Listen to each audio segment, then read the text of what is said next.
ओम शांति। ओम शांति।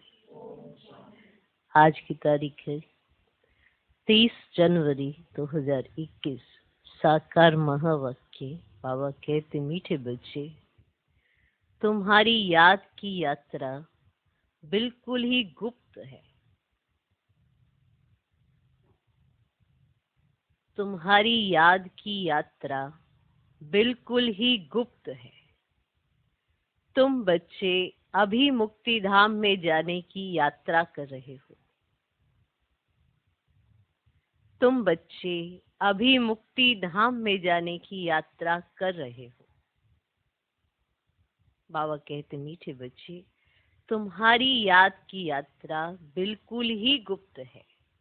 तुम बच्चे अभी मुक्ति धाम में जाने की यात्रा कर रहे हो। आज का प्रश्न, स्थूल वतन वासी से सूक्ष्म वतन वासी फरिश्ता बनने का पुरुषार्थ क्या है? स्थूल वतन वासी से सूक्ष्म वतन वासी फरिश्ता बनने का पुरुषार्थ क्या है?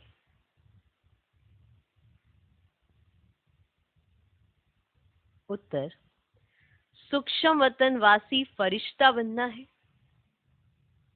तो रूहानी सर्विस में हड्डी हड्डी स्वाहा करो। सूक्ष्म वतन वासी फरिश्ता बनना है तो रूहानी सर्विस में हड्डी हड्डी स्वाहा करो। बिना हड्डी स्वाहा किए फरिश्ता नहीं बन सकते। बिना हड्डी स्वाहा किए फरिश्ता नहीं बन सकते, क्योंकि फरिश्ते बिगर हड्डी मांस के होते हैं। क्योंकि फरिश्ते बिगर हड्डी मांस के होते हैं। इस बेहद की सेवा में दधीची ऋषि की तरह हड्डी हड्डी लगानी है। इस बेहद की सेवा में दधीची ऋषि की तरह हड्डी हड्डी लगानी है, तभी व्यक्त से अव्यक्त बनेंगे। तभी व्यक्त से अव्यक्त बनेंगे। तो स्थूल वतनवासी से सूक्ष्म वतनवासी फरिश्ता बनने का शर्त क्या है? रूहानी सेवा में हड्डी हड्डी स्वाह करना, क्योंकि फरिश्ते बिना हड्डी मांस के होते हैं। तो इस बेहद की सेवा में दधीची ऋषि की तरह हड्डी हड्डी लगानी है, तभी व्यक्त से अव्यक्त बनेंगे। आज का गीत है, धीरज धर मनुआ, सुख के दिन आए कि आए।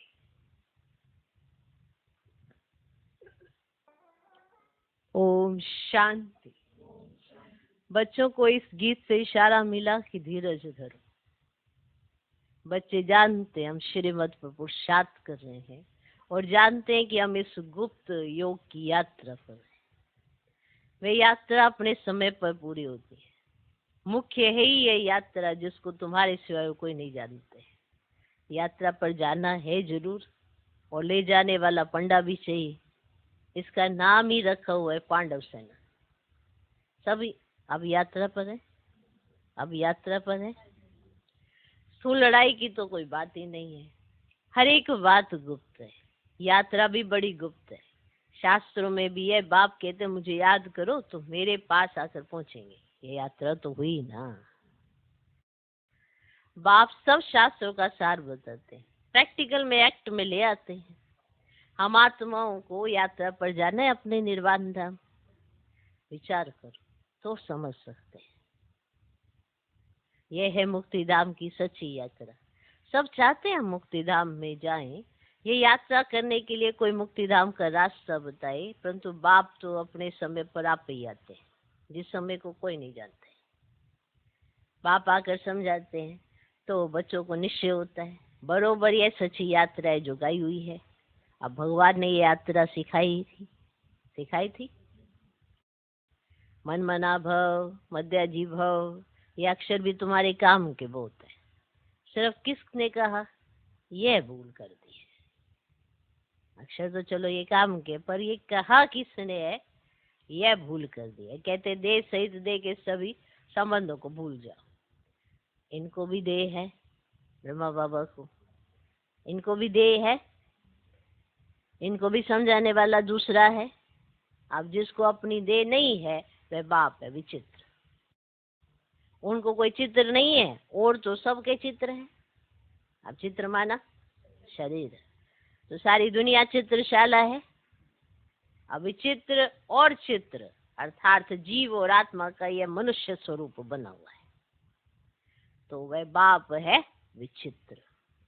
क्या है? विचित्र। अब समझाते हैं, मुझे इस चित्र का आधार लेना पड़ता है। चित्र माना ये शरीर। अब बरोबर शास्त्रों में भगवान ने कहा था, जबकि महाभारत लड़ाई भी लगी थी, ऐसे लिखा हुआ है ना। अब भगवान ने क्या कहा था, शास्त्रों में ऐसे लिखा है ना कि बरोबर शास्त्रों में ऐसा कहा है, भगवान ने ऐसा कहा था, कैसे लड़ाई लगी थी, राजयोग सिखाते थे, जो राजाई स्थापन हुई थी। अभी तो राजाई है ही, तो राजयोग भगवान ने सिखाया था। अब नई दुनिया के लिए, क्योंकि विनाश तो सामने खड़ा है, अब समझाया जाता है ऐसा हुआ था जबकि स्वर्ग की स्थापना हुई थी। अब वह लक्ष्मी नारायण का राज्य स्थापन हुआ था। अभी तुम्हारी बुद्धि में सतयुग था, अभी कलयुग है। अब फिर बाप वही बातें समझाते हैं। ऐसा तो और कोई कह ना सके कि मैं परम धाम से आया हूँ तुमको वापस ले जाने। अब परम पिता परमात्मा ही कह सकते हैं ना ब्रह्मा द्वारा, और किसके द्वारा भी कह नहीं सकते। अब सूक्ष्म वतन में तो है ही ब्रह्मा विष्णु शंकर। अब ब्रह्मा के लिए भी समझाया है कि वह है अव्यक्त ब्रह्मा और यह है व्यक्त। तुम अभी फरिश्ते बनते हो। अब फरिश्ते स्थूल वतन में नहीं रहते। अब फरिश्तों को हड्डी मांस नहीं होता है? नहीं होता है। यहाँ इस रूहानी सर्विस में हड्डी आदि सब खलास कर देते हैं। ठीक, तो स्थूल वतन में हड्डी स्वाह करो और सूक्ष्म वतन में फरिश्ते बन जाओ, है ना कमाल। तो यहाँ स्थूल वतन में रूहानी सर्विस में क्या करना है, हड्डी आदि सब स्वाह कर देते, फिर फरिश्ते बन जाते। अभी तो हड्डी है ना, यह भी लिखा हुआ है, अपनी हड्डियां भी दे दी सर्विस में, अपनी हड्डियां भी सर्विस में दे दी। अब गोया अपनी हड्डियां खलास करते हैं। अब स्थूल वतन से सूक्ष्म वतन वासी बनना है। यहाँ हम हड्डी देकर सूक्ष्म बन जाते हैं, हड्डी देकर। आप फरिश्तों को हड्डी नहीं है, यार तुमको हड्डियां हैं, हड्डी देकर हम फरिश्ते बन जाए। अब इस सर्विस में सब स्वाह करना है। अब याद में रहते रहते हम फरिश्ते बन जाएंगे। अब यह भी तो गाया हुआ है, मरुआ मौत मलूक का शिकार, सिखाया हुआ है ना। अब मलूक फरिश्ते को कहा जाता है। तुम मनुष्य से फरिश्ते बनते हो, तुमको देवता नहीं कह सकते। यहाँ तो तुमको शरीर है ना। अब सूक्ष्म वतन का वर्णन भी अभी होता है। अब योग में रहे फिर फरिश्ते बन जाते हैं। अब पिछाड़ी में तुम फरिश्ते बन जाएंगे, तुमको सब साक्षात्कार होगा और खुशी होगी। मनुष्य तो सब काल का शिकार हो जाएंगे। अब तुम्हारे में जो महावीर हैं वे तो अडोल रहेंगे, बाकी क्या क्या होता रहेगा। विनाश की सीन तो होनी है ना। अर्जुन को विनाश का साक्षात्कार हुआ, एक अर्जुन की बात नहीं है, तुम बच्चों को विनाश और स्थापना का साक्षात्कार होता है। पहले पहले बाबा को भी विनाश का साक्षात्कार हुआ। उस समय ज्ञान तो कुछ था नहीं, देखा सृष्टि का विनाश हो रहा है। फिर चतुर्भुज का साक्षात्कार हुआ, समझने लगे ये तो अच्छा है। अब विनाश के बाद हम विश्व के मालिक बनते हैं तो खुशी आ गई। अब यह दुनिया नहीं जानती ना कि विनाश तो अच्छा है ना। अब पीस के लिए प्रयत्न करते हैं, परंतु आखिरी विनाश तो होना है। अब याद करते हैं पतित पावन ना हो तो बाप आएंगे जरूर, आकर पावन दुनिया स्थापन करेंगे जिसमें हम राजाई करेंगे। ये तो अच्छा है ना, अच्छा है ना। अब पतित पावन को क्यों याद करते हैं, क्यों याद करते हैं पतित पावन? क्योंकि दुख है। अब पावन दुनिया में देवताएं हैं, पतित दुनिया में देवताओं के तो पैर भी आ नहीं सकते, तो जरूर पतित दुनिया का विनाश होना चाहिए। अब गाय अभी हुआ है ना, महाविनाश हुआ, उसके बाद क्या होता है, एक धर्म की स्थापना सो तो ऐसे होगी ना। अब यहाँ से राजयोग सीखेंगे, विनाश होगा, बाकी भारत में कौन बचेगा? जो राजयोग सीखते हैं, नॉलेज देते हैं, वही बचेंगे। अब विनाश तो सबका होना है, इसमें डरने की तो बात ही नहीं है। पतित पावन को बुलाते हैं, जबकि वे आते हैं तो खुशी होनी चाहिए ना। अब आप कहते विकारों में मत जाओ, इन विकारों पर जीत पाओ, वरदान में दे दो तो ग्रहण छूटे। अब भारत का ग्रहण छूटता जरूर है। अब काले से गोरा बनना है ना, क्या काले से गोरा बनना है। अब सत्युग में पवित्र देवताएं थे, वह जरूर यहाँ बने होंगे।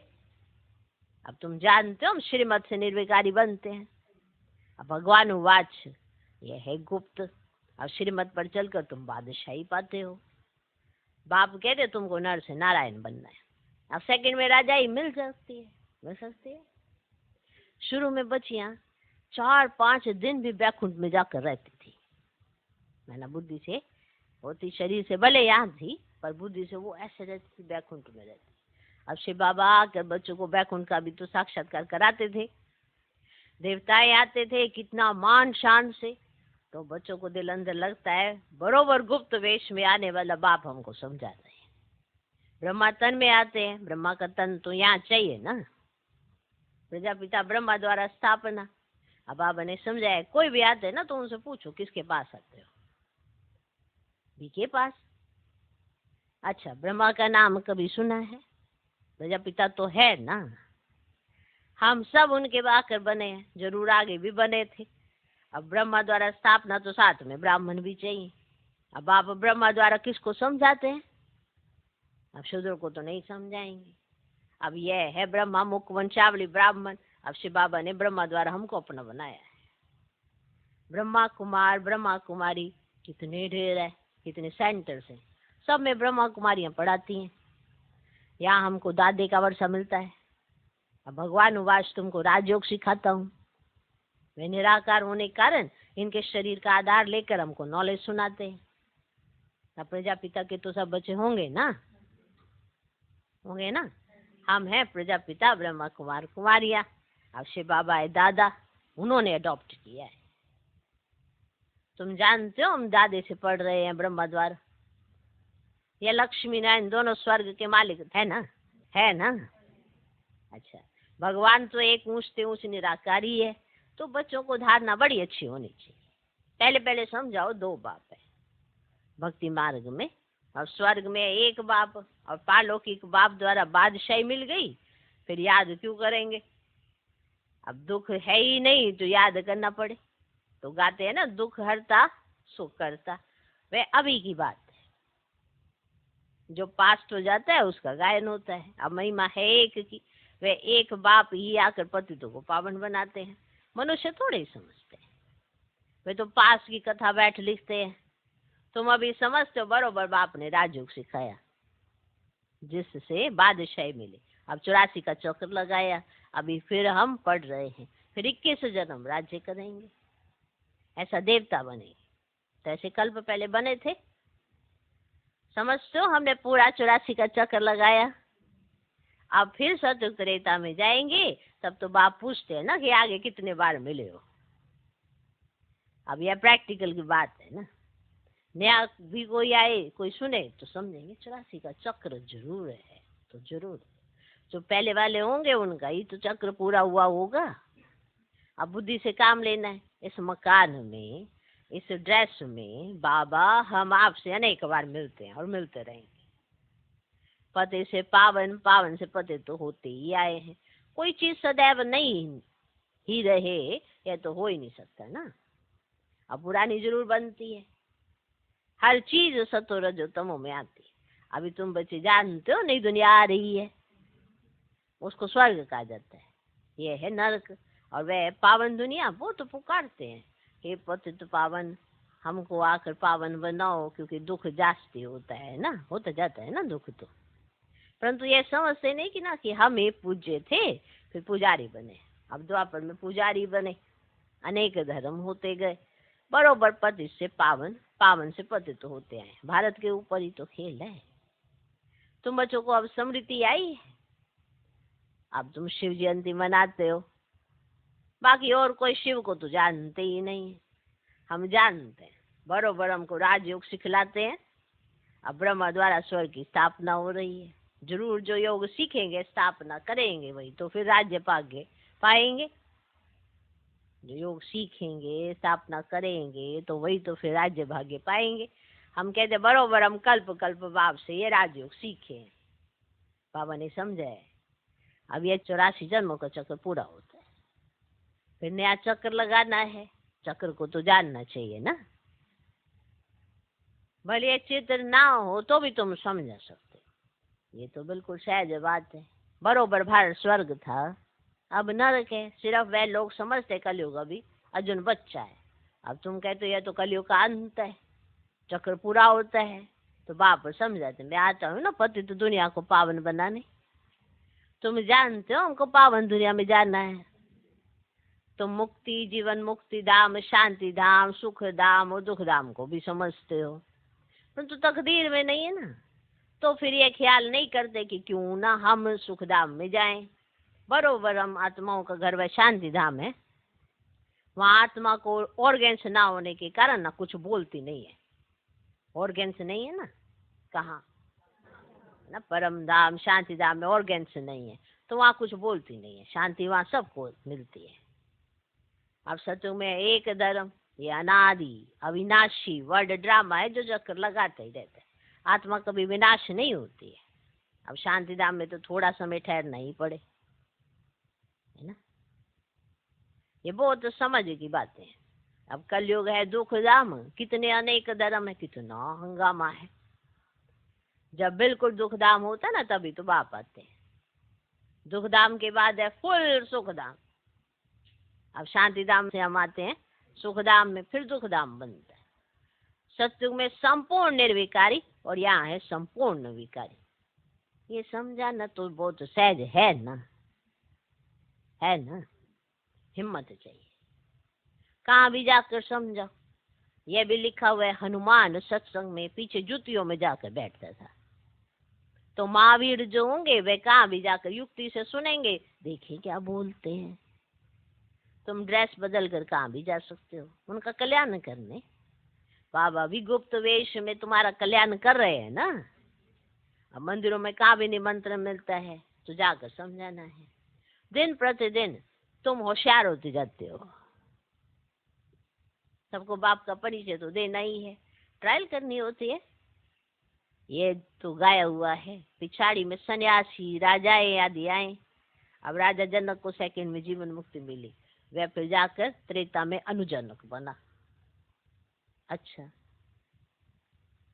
मीठे मीठे सिकिल दे बच्चों प्रति माता पिता बाप दादा को याद प्यारो गुड मॉर्निंग। रूहानी बाप की रूहानी बच्चों को नमस्ते। हम रूहानी बच्चों की भी रूहानी बाप को नमस्ते नमस्ते नमस्ते। Good morning good morning good morning. धारणा के लिए मुख्य सार पहला पॉइंट, अंतिम विनाश की सीन देखने के लिए अपनी स्थिति महावीर जैसी निर्भय अडोल बनानी है। अंतिम विनाश की सीन देखने के लिए अपनी स्थिति महावीर जैसी निर्भय अडोल बनानी है। गुप्त याद की यात्रा में रहना है।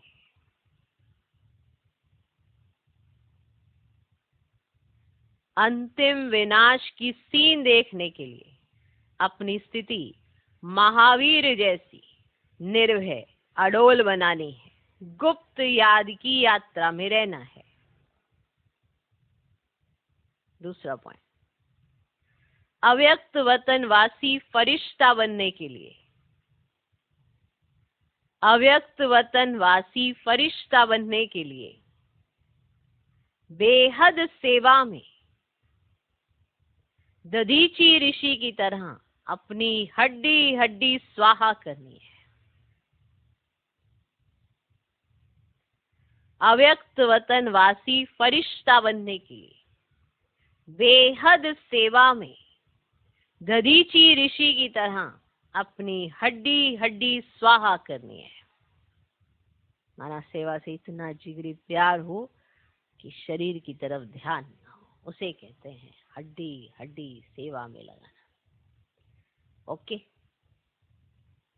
अव्यक्त वतनवासी फरिश्ता बनने के लिए बेहद सेवा में दधीची ऋषि की तरह अपनी हड्डी हड्डी स्वाहा करनी है। आज का वरदान, एकांत और अंतर्मुखता के अभ्यास द्वारा, एकांत और अंतर्मुखता के अभ्यास द्वारा स्वयं को अनुभवों से संपन्न बनाने वाले माया जीत भव। एकांत और अंतर्मुखता के अभ्यास द्वारा स्वयं को अनुभवों से संपन्न बनाने वाले माया जीत भव। नॉलेजफुल के साथ पावरफुल अर्थात अनुभवी मूर्त बनने के लिए एकांतवासी और अंतर्मुखी बनो। नॉलेजफुल के साथ पावरफुल अर्थात अनुभवी मूर्त बनने के लिए एकांतवासी और अंतर्मुखी बनो। डगमग होने का कारण है अनुभव की कमी। डगमग होने का कारण है अनुभव की कमी। इसलिए सिर्फ समझने समझाने वाले या मनन मूर्त नहीं बनो, एकांतवासी बन हर पॉइंट के अनुभवी बनो, तो किसी भी प्रकार के धोखे से, दुख व दुविधा से बच जाएंगे। क्लियर? हमने समझ लिया, हमने समझा दिया, हमने मनन चिंतन भी कर लिया, लेकिन अनुभवी नहीं बने। जब हम सुनते हैं तो हमें बड़ा अच्छा लगता है, बहुत अच्छा सुनाया, फिर आपने भी वो रिपीट करके किसी को सुना दिया, लेकिन उसका अनुभव नहीं है आपके पास, सिर्फ शब्दों को पकड़ा है और शब्दों को ही सुना दिया है। अगर अनुभव ही नहीं है तो पावरफुल नहीं हो सकते। इसीलिए एकांतवासी बन हर पॉइंट के अनुभवी बनो। जो भी महावाक्य है उसका अनुभव आपके पास होना चाहिए। फिर देखो, आपको ना तो कभी कोई धोखा दे सकता है, ना आपके पास कोई दुख आ सकता है, ना आप किसी दुविधा में आ सकते हैं, क्योंकि आपको हर पॉइंट का जो भी परमात्मा महावाक्य उसका अनुभव है। किसका बच्चा हूं, क्या प्राप्ति है, इस पहले पाठ का अनुभव कर लिया तो माया जीत सहज ही हो जाएंगे कि मैं बच्चा किसका हूं, मुझे क्या क्या प्राप्ति है। जिसने ये अनुभव कर लिया वो पहले पाठ, माने ये पहले ही पाठ है ना, मैं कौन हूं, किसका बच्चा हूं, तो इस पहले पाठ का अनुभव कर लिया तो माया जीत सहज ही हो जाएंगी। आज का स्लोगन, जिम्मेवारी संभालते हुए डबल लाइट रहने वाले ही बाप के समीप रतन है। जिम्मेवारी संभालते हुए डबल लाइट रहने वाले ही बाप के समीप रतन है। जिम्मेवारी मिली, आपने संभाला, लेकिन आप हल्के हैं, डबल लाइट, एकदम हल्के फुल्के, और सारी जिम्मेवारी को बिना किसी टेंशन के आप निभाते हैं। टेंशन में रहकर जिम्मेवारी निभाने वाला कभी भी सक्सेसफुल नहीं होता। लेकिन डबल लाइट किसे कहा जाता है, हल्का, एकदम लाइट और माइट, उसके पास हल्कापन भी इतना और शक्ति भी इतनी होनी चाहिए। तो बाबा के बहुत समीप रत्नों में से, तो जिम्मेवारी संभालते हुए डबल लाइट रहने वाले ही बाप के समीप रतन है। ओम शांति।